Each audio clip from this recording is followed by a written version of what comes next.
Good afternoon, everyone. Welcome to Wisconsin Literacy's Winter Virtual Conference. My name is Jake Gergis, Executive Director of Wisconsin Literacy, and I'm so happy to be with you today.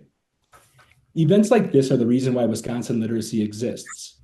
Our mission is simple: changing lives by strengthening literacy statewide. For our statewide coalition, we act as connectors and support local literacy programs through professional development, shared resources, advocacy, and collaboration. Our goal is to strengthen the entire system so that every community in Wisconsin can offer effective, consistent, and equitable learning opportunities for all adults and family. This conference reflects that commitment. It's a space where we learn from one another, share tools, and build the relationships that make our statewide network stronger. When you invest in educators and program leaders, we strengthen the entire adult and family literacy system, and that ripple reaches learners, families, workplaces, and communities. I want to take a second to offer my sincere thank you to the sponsors who made this conference possible: Aztec, Cambridge University Press, Ellie, Essential Education, Intercambio, and Beeson with Pro Literacy and Community Shares of Wisconsin. Your partnerships help ensure that high-quality professional development remains accessible to all literacy professionals throughout our state. Finally, a reminder that the Big Share takes place on March 3rd. This is Wisconsin Literacy's largest fundraising day of the year. When you support Wisconsin Literacy, you're helping strengthen the statewide infrastructure that supports local programs and adult learners every day. If you value our work and have the means to do so, we ask you to join us during our 10 a.m. Power Hour, where your donations will be matched and the impact will be multiplied. So thank you for being here, and thank you for the work you do to light the way for literacy in Wisconsin. A bit of housekeeping right now before we move forward. Can you please keep your microphones muted during the presentation? Presenters always love seeing your face, so if you're able to stay on camera, it always helps with the interaction.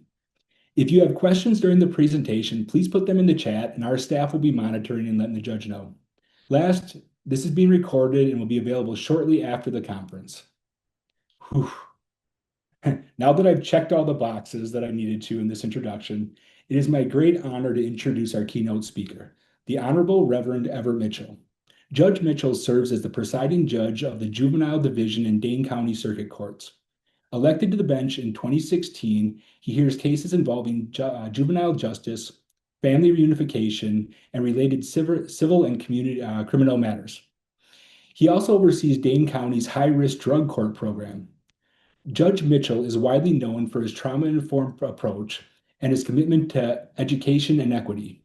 He also openly speaks about his experience as a lifelong learner and serves as a reminder for the impact of second chances, continued education, and the power of adult and family literacy.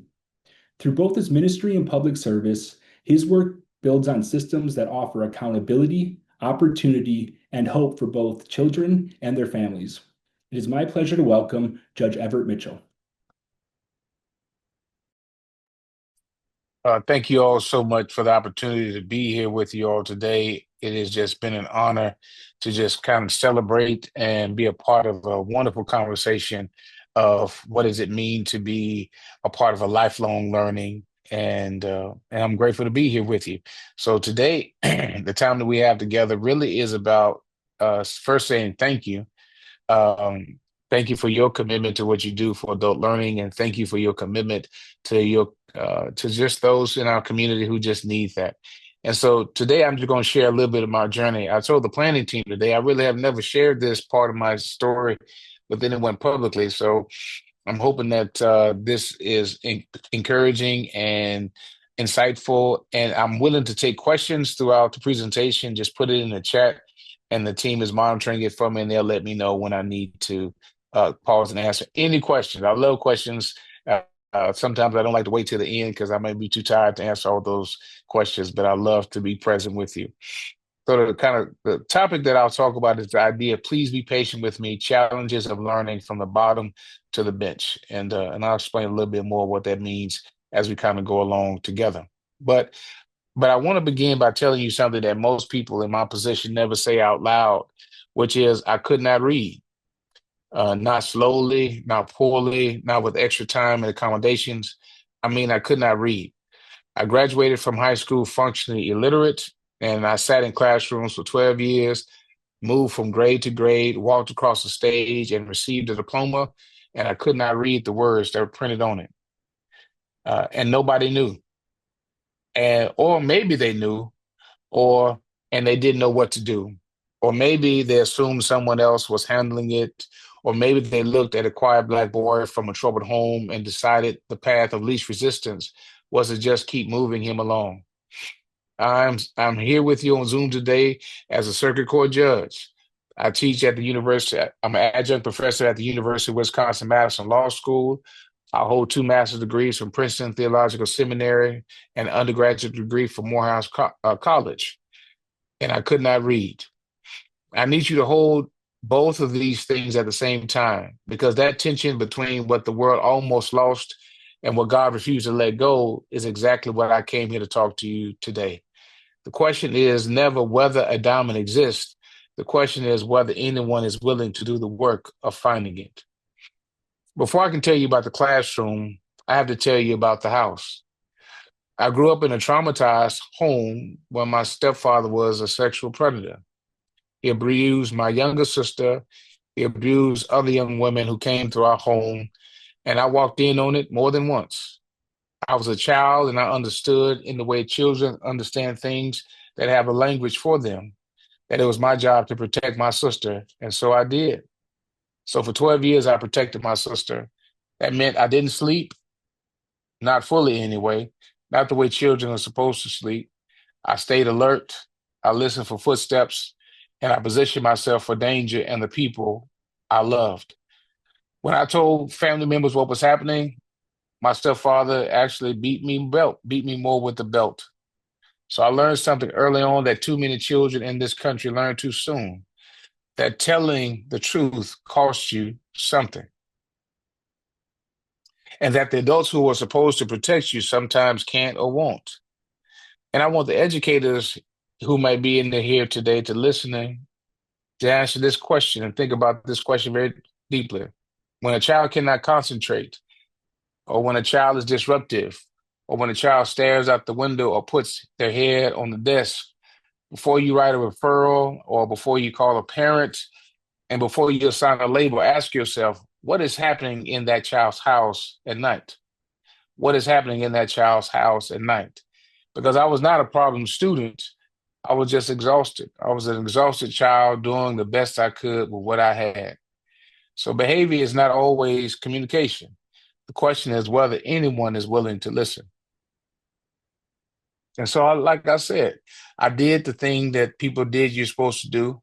I graduated, was given a degree from diploma from high school. But when I graduated high school, I got a job bagging groceries.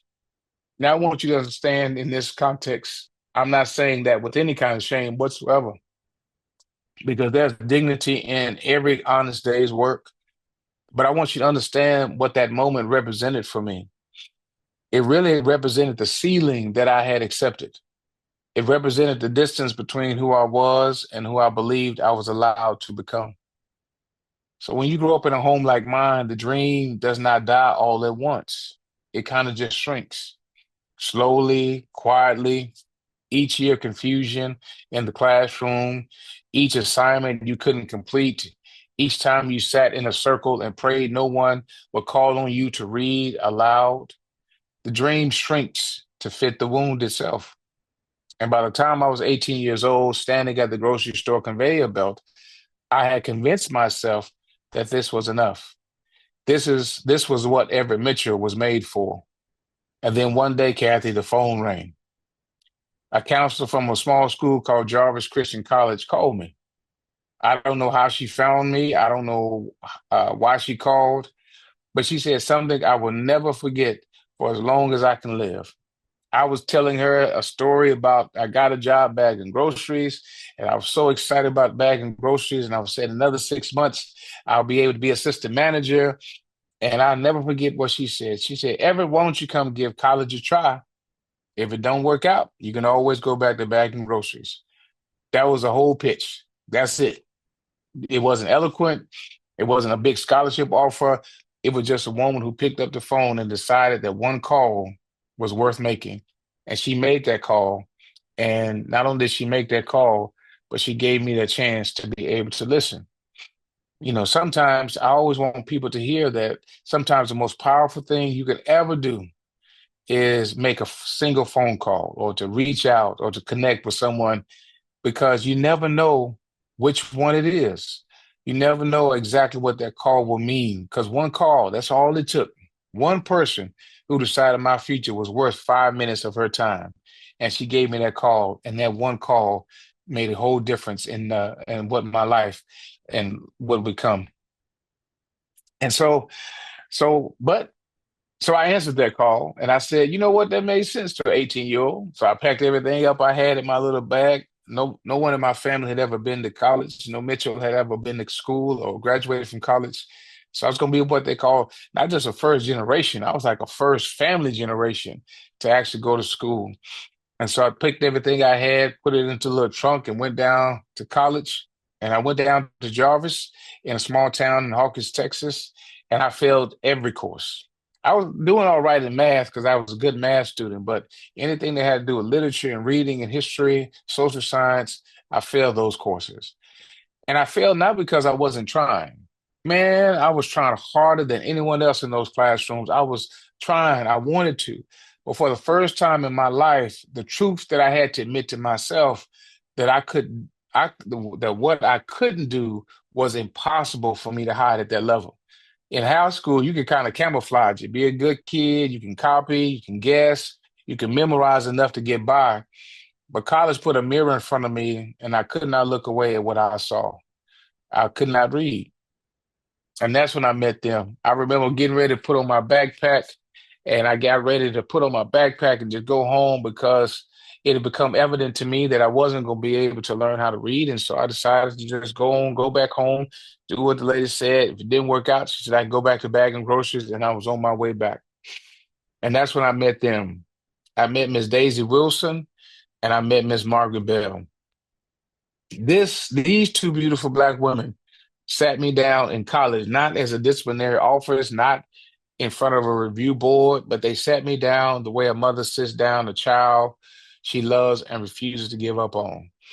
And they said something, the next quote to me that stuck with me. They said, Everett, you are a diamond in the rough, and we're not going to let you give up on your dream of a higher education. They said they were not going to let me give up on my dream of a higher education.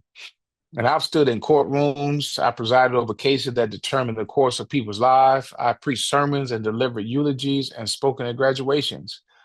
But I do not think any words have ever landed in me the way those words landed, because they were basically saying, Everett, we think you, not only do we think you have potential, you are full of potential. You are a diamond.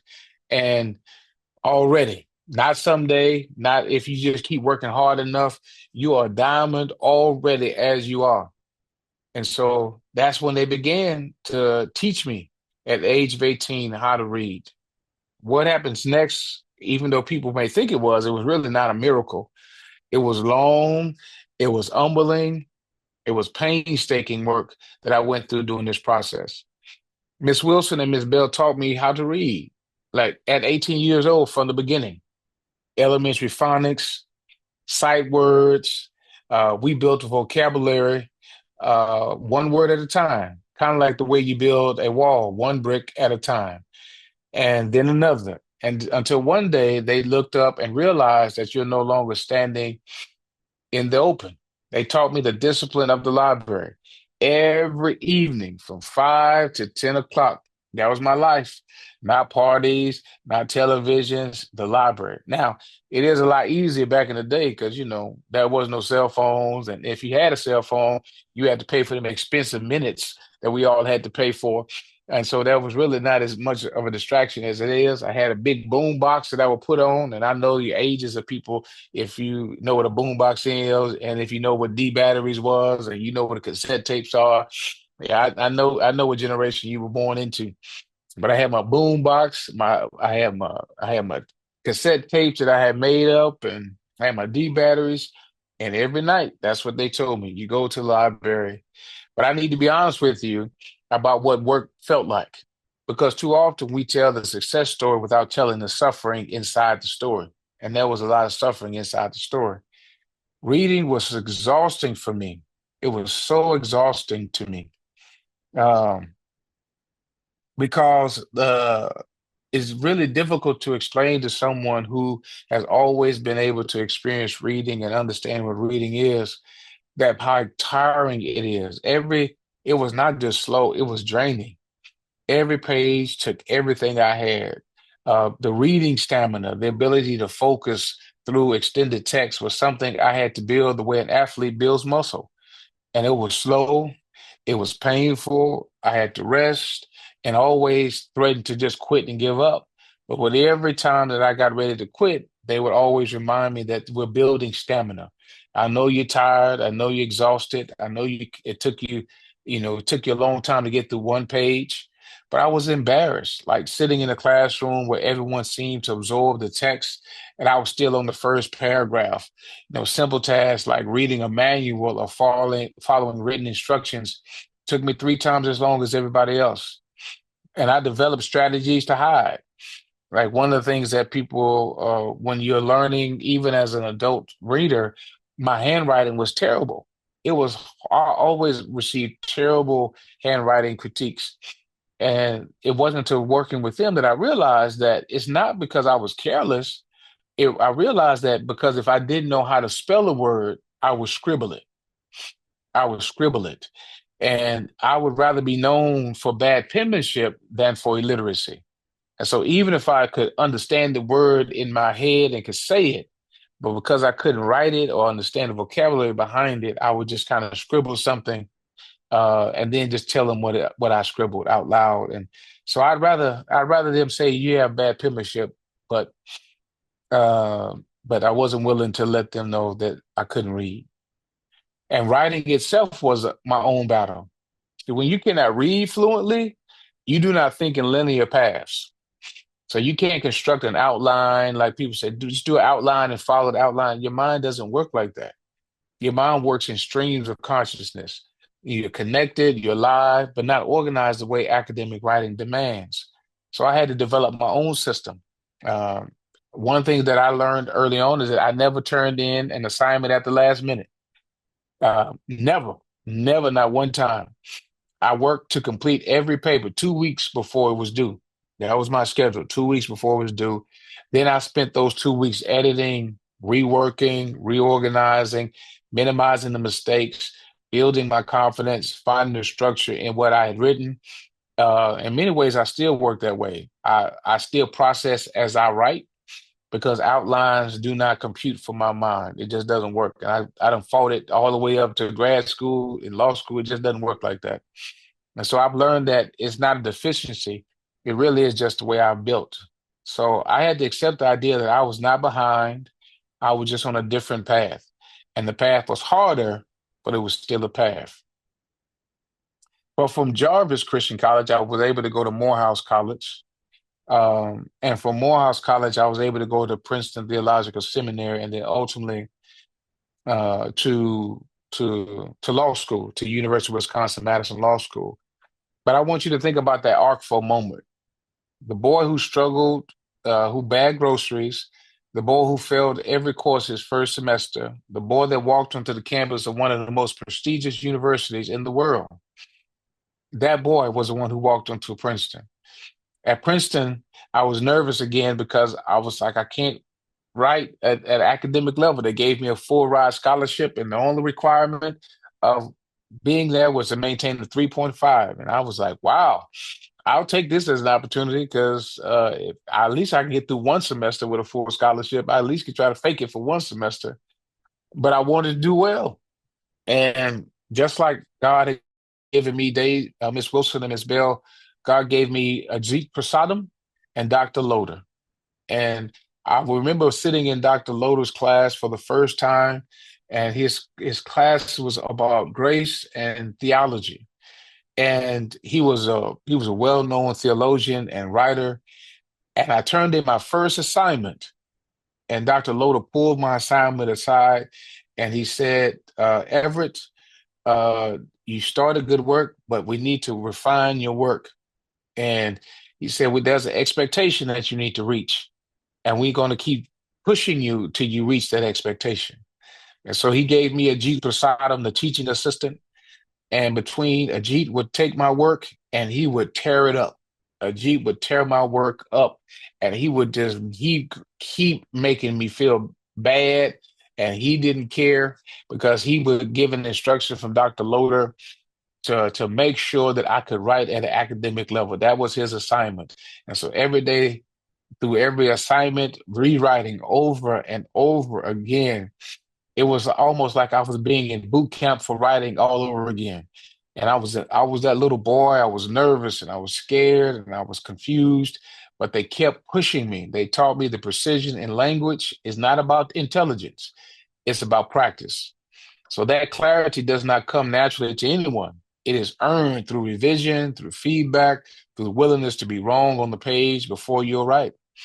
And so because of the way that they pushed me, I went from not only maintaining a 3.5 while I was there at Princeton, I also was awarded a special award at the end of my journey that they give for ethical writing when I finished my 3 years at the seminary. So it was an amazing transformation. The boy who scribbled words he couldn't spell, the boy who would rather be known for bad handwriting than illiteracy, the boy who won the award, that boy won an award for writing at Princeton University. And I'm telling you not to impress you because that's not how I am. I'm telling you this part of my story because I need you to understand what is possible when someone refuses to let you stay where you are. Miss Wilson and Miss Bell called me a diamond in the rough. And Dr. Loader and Dr. and Ajit taught me about the beauty of giving grace and love and trusting the process, even if it's difficult. In fact, I remember Dr. Loader's class was the first A I'd ever received at Princeton. And when Dr. Loader got done evaluating my paper, I went to him and I said, Dr. Loader, you gave me an A for the same paper you let me write 10 times. Why would you give me an A for the same paper you let me write 10 times? He said, Everett, and he said it in such a kind and loving way that only Dr. Loader said. He said, but because through this process, you will understand the grace of God. And I paused for a moment, tear dropped in my eye, and I understood what he meant. He knew my struggles, he knew my story, but he also knew that I wasn't willing to give up. And by submitting in humility to the process of being disciplined and learning, not only did I learn, but he was able to understand that the education process is not about how many papers you write, but it's about writing the right paper the right way. And that's is what he rewarded me for that to do. So I'm here today, really just in humility and love, speaking to you today, because in some ways, I want to always encourage you to feel comfortable knowing that you are investing in the lives of people. There is an Everett Mitchell in every one of your spaces right now. There is in the school, in your program, in your organization. There's a person who is brilliant and yet buried at the same time. A person who has been moving through systems that were never designed to find them. A person who has learned to hide what they cannot do because the cost of being discovered is too high. Some may have already written them off. Some not cruelly, not intentionally, but the referrals have been made, the labels have been applied, the interventions have been tried and deemed unsuccessful. And somewhere in the back of your professional mind, a quiet conclusion may be forming that this one is not going to make it. I'm asking you to interrogate that conclusion. I'm asking you to ask yourself, do I know what's happening in this child's home at night? Do I know what they are carrying when they walk through that door? Have I confused survival behavior with academic failure? I'm asking you to make the call, whatever that call looks like for you.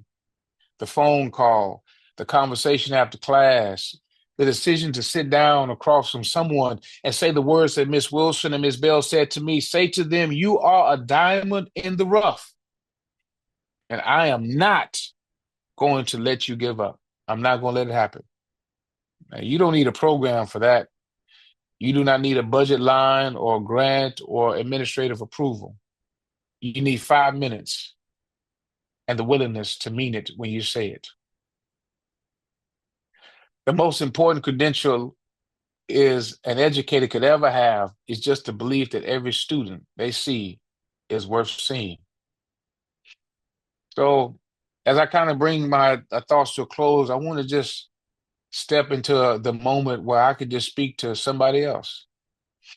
I want to speak to somebody in this space, in the Zoom space, who knows what it feels like to be the one everyone else seems to be passing. I want to speak to the person the one who sits in the back. I want to speak to the one who has convinced themselves that the dream they used to carry was never really meant for them. I want to speak to the person who has been hiding something for so long that they become more exhausting than the thing itself. I want to speak to the person who's smart enough to know they are behind, but hasn't told anyone because the shame of being found out feels worse than being left behind. And I want you to know I see you. I thank you because sometimes showing up is the greatest gift, and yet it's the hardest thing that you could ever do. And I see you. And I need you to hear what I'm about to say, not as inspiration, but as testimony, as evidence, as a fact that I am with you here today in a suit that could put on a robe in my closet and a law school classroom waiting for me to prove, not a law school classroom waiting for me to prove anything. Where you are right now is where you have to stay. The boy who couldn't sleep because he was guarding his sister, guess what? He became a judge. The boy who scribbled words he couldn't spell, guess what? He won an award writing in Princeton. The boy who bagged groceries became the dream, had shrunk to fit the wound. He is right in front of you today as a judge. You're not too far behind. You're not too damaged. You're not too old. You're not too tired. You're not too unprepared. You're not too unknown. In fact, you are here today because you are a diamond in the rough. And all a diamond needs is someone willing to do the work of finding it. Maybe that someone is in the room today, and maybe that someone is you. I've chose this particular picture because it is we call it kintsugi, which means the broken and repaired with gold. And so I had created this particular image because I wanted people to see that just because you are judged does not necessarily mean that you don't move through life with wounds and pains and broken parts. You don't have to come into places where you have a perfect family or a perfect pedigree, that you can be a leader, a pastor, someone who's concerned about the least of these, and yet at the same time have things that you no longer need to be ashamed of. And it took me a long time to be able to get to a point where I'm not ashamed to tell people of the beginning, because in many ways, the heart that I bring to this work is a heart that loves and cares for those who many may be ready to discard. But I take time and I pause because I want everybody to know that not only are you special then, you special now. And the mere fact that you are present is a courageous step toward the beauty of all of what it is that we are. I'm not broken and ugly and broken and discarded. In fact, my brokenness makes me even more beautiful. And this picture is a representation of that beauty. So that's my time with you.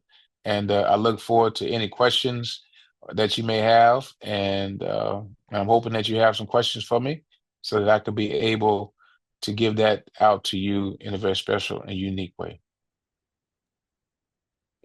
Thank you so much, Judge Mitchell, for sharing your story. You can see there's a few comments in the chat thanking you for your humanity.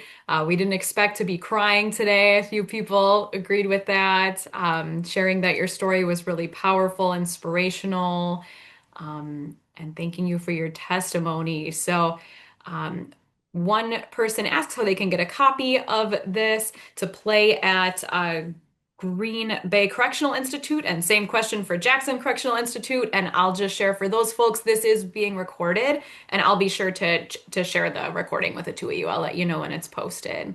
So now we have a few minutes to open it up for questions for Judge Mitchell.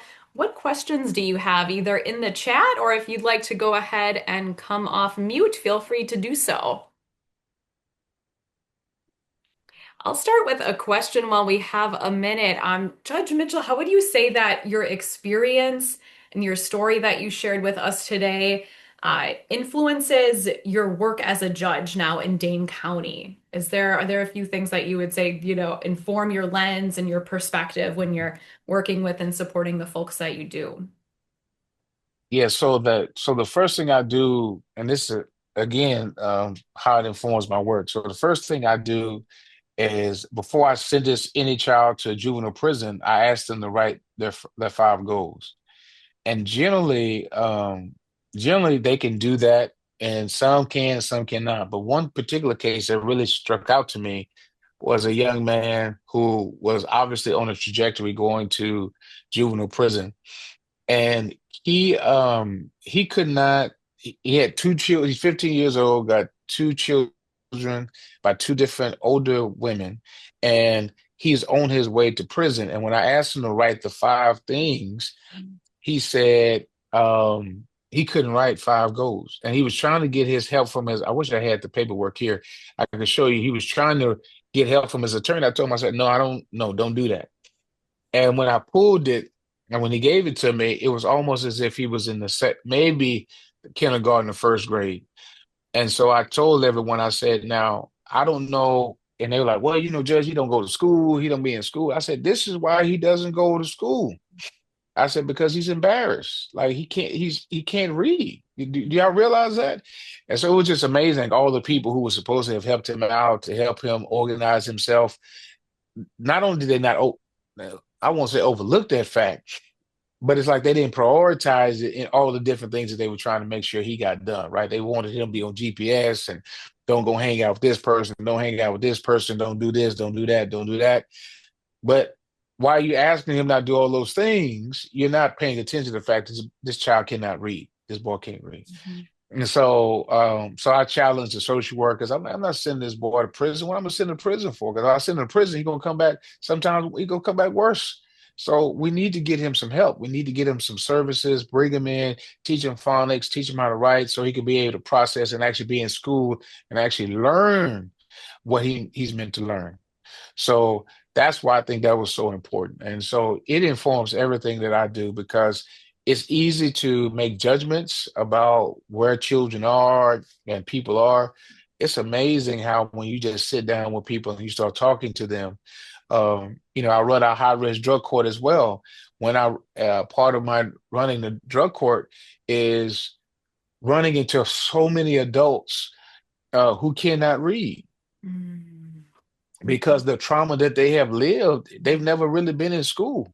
Mm-hmm. So, they're all just kind of functioning. But, when you start trying to pull a book and say, hey, why don't we read this book? Why don't we try this book?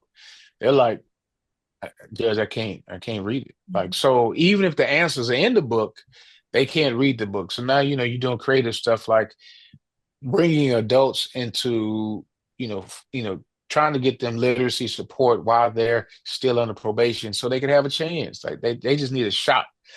And I share with them all the time. Like, it's not impossible. Like I can make it as a judge. You can make it, but you have to get those skills so that you can be able to integrate into the rest of the world in a fashion, whether you have dyslexia, which, many of them have, whether you have a learning disability, which some of them have had.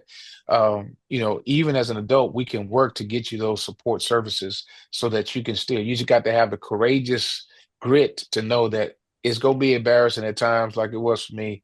But at the end of the day, you're going to be able to read a book to your children and to your grandchildren. And that is the gift of time that time gives you. Thank you. That's fantastic. Several questions are popping up in the chat. One of the first ones was asking about, so your journey with learning to read. Did you need to start with letter recognition or what we'll call alphabetics, or did you know some of the alphabet? I imagine kind of thinking for their work with tutoring. Yeah, I knew some of the alphabet, but I didn't know the what I when I tell people about the function of literacy, it's like you learn how to be like um, um, what I call a gap reader. Like, so, people, you can see a recognition. People tell you stop sign, that it's pictures. It's Mhm. not words. So you get everything feels like a picture. So if it's the picture in front of you, you can find the picture, right? So, and so some people don't get that because it's like, well, you saw the word. Like, actually, it's just a picture. So I stop sign, and I see that picture anywhere else. I see the pictures, right? Or, my teachers in Texas, like they never wanted anyone to fail. So they would always put the answers on the board. And so it's almost like your mind learns to take pictures. And so you look wherever the pictures are. So you're not reading, but you're taking pictures. So I think for me, I knew letter recognition, but that was it. Everything else after that was pictures.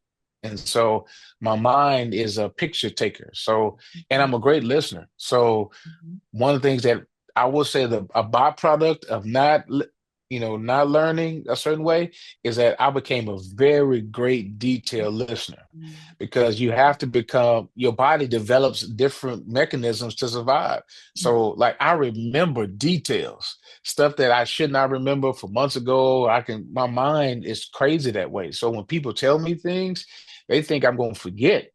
And so it makes you a hell of a politician because you be out, met somebody and ain't talked to them in like 2 months, and then you run to them in the grocery store out of context or some place at Walgreens, and you're like, "Hey, so how are you still doing with this?" And they're like, "Judge, how did you remember that?" I'm like, I couldn't read, so this is what I've learned. This is my development, and all and I say that jokingly because sometimes the assets that people bring to the conversation, yes, we're going to get them to read, but also help them develop and appreciate all those other aspects that their mind may not understand is happening. So I'm great at math and I'm great at listening.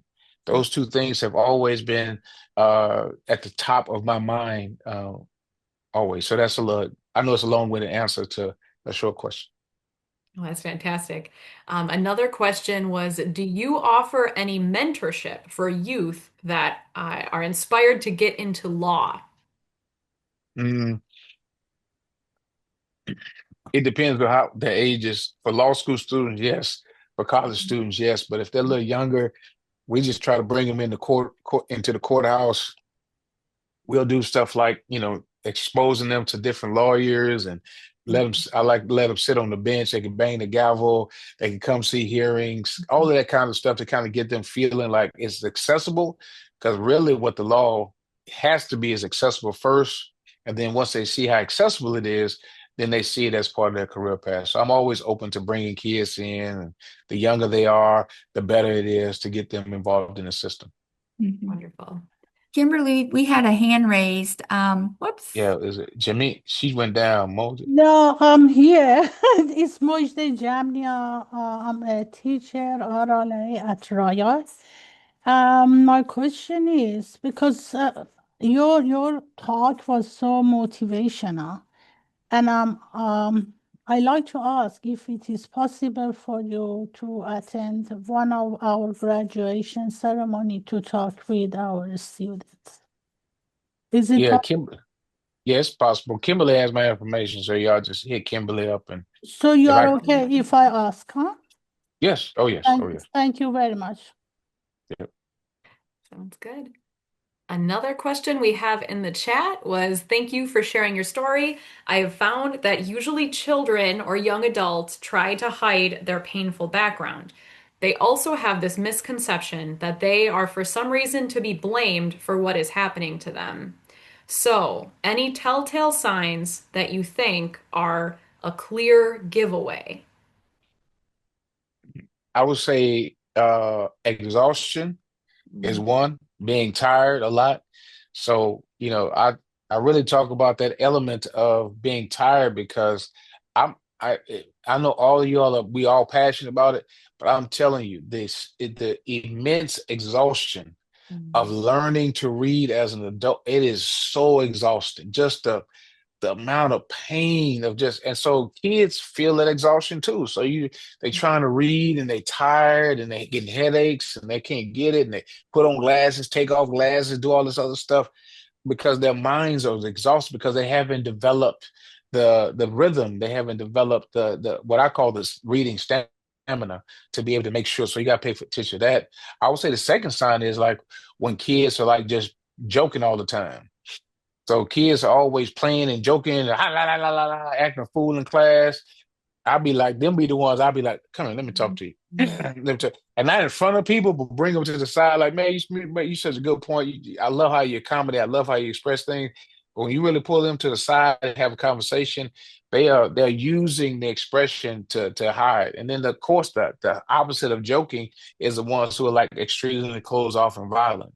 So they learn that this is a way to get people to get the hell off of them. So they can be cussing and screaming and hollering, "Ah," all that dramatics, all those dramatics. And so I'll tell young people all the time, I'll be like, I sit there and listen, like, oh, really? Oh, fuck you, F you, you're kidding. Oh, that's so sweet. Oh, you can use those words. Look at you. Look how you can put together a crazy sentence. Oh, that just sounds so beautiful. Now let's get back to what we're here to talk about. Like, I'm not going, we ain't getting all, I'm not going to let you use that as a way to push off.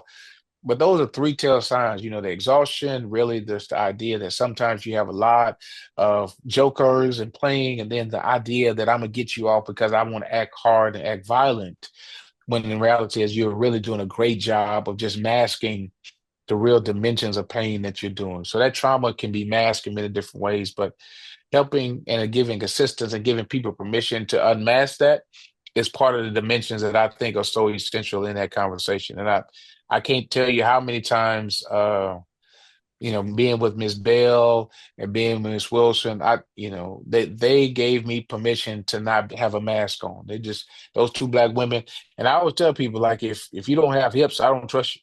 Because if you got to have hips to me to trust you. Because those black women were those hippie black women back in the day. They had full hips and long skirts, and they were ready. You know what I'm saying? They never let me give any excuse. Any excuse was always about you work harder. Let's do this. We got you. We're gonna support you. And so that allowed for me not to have to be the joker. I didn't have to be the mass dude, angry dude anymore. I could just be a student. And under their guidance is why I am where I am today. Thank you. So quite a few comments in the chat. One here is, they write, I hope you've had a lot of people tell you that they're so proud of you. Your determination and persistence was all yours. You didn't have to strive for this and you chose to climb the mountain. Thank you so much for sharing. Thank you for choosing the career paths you did and filling needs in our community, clearly helping others by identifying their diamond. Yes. Yeah. Lots of interest in getting a copy of this. This will be posted on our YouTube channel. We'll make sure that all these folks are aware of where they can find that later, especially hearing a lot from you correctional institution folks. Absolutely. I see a couple more questions. One is, what kept you going and motivated you not to give up? I know this is gonna sound simple and crazy, but I had an uncle. Like, so now when I say I'm like the first generation, like I'm not talking first generation college students in your own kind of nuclear family. Like I was a first Mitchell forever. Like none of my family, like none of them had ever been. And so I remember being at that crucial age, about 15 years old, and I can't read, I'm dropping out of school. Like I'm not, I'm hanging out with everybody else. We getting drunk. I'm gonna see how old y'all are. Y'all know what MD 2020 is? Anybody know? Look at y'all smile. Look at y'all smile. Yeah, yep. See, y'all know that Mad Dog, great. Some of y'all too young know Mad Dog. Oh, somebody put it in there. Mad Dog 2020, MD 2020, great flavor was mine.